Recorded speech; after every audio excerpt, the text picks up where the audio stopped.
So if you think about my history here, retail. I was a master's in library science at Ohio State University. Never used it. Library science. There are no libraries anymore. Media centers. But I got a master's in library science. Opened a clothing store. A retailer for 20 years. Decided to become a speaker.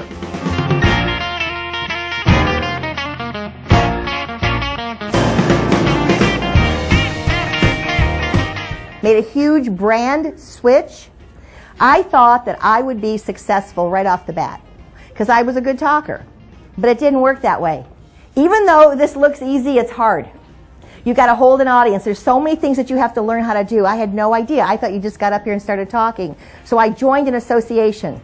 Get with a team for your success. I joined National Speakers Association. It was the best thing I ever did. I saw speakers there who were phenomenal in what they did, and I realized I had a long way to go.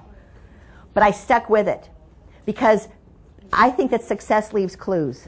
So you've got to begin to look for the clues. I love National Speakers Association, and I really began to learn how to be a speaker.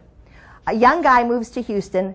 He was a stand-up comedian in Vegas, but he said he could make more money as a speaker. So he moves to Houston. He's a speaker. He's a big-time speaker. He's very young. One night, I'm speaking at the Westin Gallery. I don't know if anyone here from the Westin. And he's in the audience. I am so excited that he came to hear me because I cannot wait for him to tell me how good I am, right? And get me gigs, right? So I do my whole speech, and I'm standing on the stage waiting for him to come up to me. And he comes up to me, and he goes, "You were good, but I'd like to be your coach." And I thought, coach? What's he going to teach me? And then it dawned on me, he's going to teach me comedy. He's going to teach me how to be more engaging, right? He could be younger than me, but he knows something I don't know. Okay, I said. He goes, my wife and I, he's married, my wife and I will have you over for dinner Sunday night. So I get so excited. I go to Staples. I buy a notebook, fill it up with paper like you've got. I get colored pens. I put speaker coaching on it, right? He's going to teach me the ins and outs of speaking. I get to his house. The kid looks at the notebook and starts laughing. He goes, "You're not taking any notes." And he throws it on the couch. Basically, all he did all night was tell me jokes. Now wait, this is how I do this, and this is how I do that. And he starts showing me, and all of a sudden I get it. He's showing me how he speaks, and he's trying material out on me, and I start laughing. For you single ladies out there, if you laugh at a guy's jokes, he'll invite you out more. So, just a sidebar. I was laughing, so every week he started having me over, teaching me how to be humorous and fun. Now our relationship's growing. We're kind of friends, right? One night I'm in Austin, Texas. I just spoke to the Houston Golf Association. It's 2 in the morning. I'm sound asleep. My cell phone rings. Who is it? Oh, it's him. What does he want? Hello? Karen! I'm at an airport in Vegas. They loved me. I rocked. I rocked. I rock like a rockin' rock star. Ooh, my flight's here. I gotta go. And the kid hangs up. He called to tell me he rocked. He woke me up at 2 in the morning to tell me he rocked. I was mad. I couldn't believe it. I couldn't go back to sleep. I was so what, an ego. I couldn't believe it. The next week, another airport. He calls, he rocked. Now, every time he's at an airport, he calls me to tell me he rocked. I asked his wife, "Does he call you?" She said, "I don't take his call." So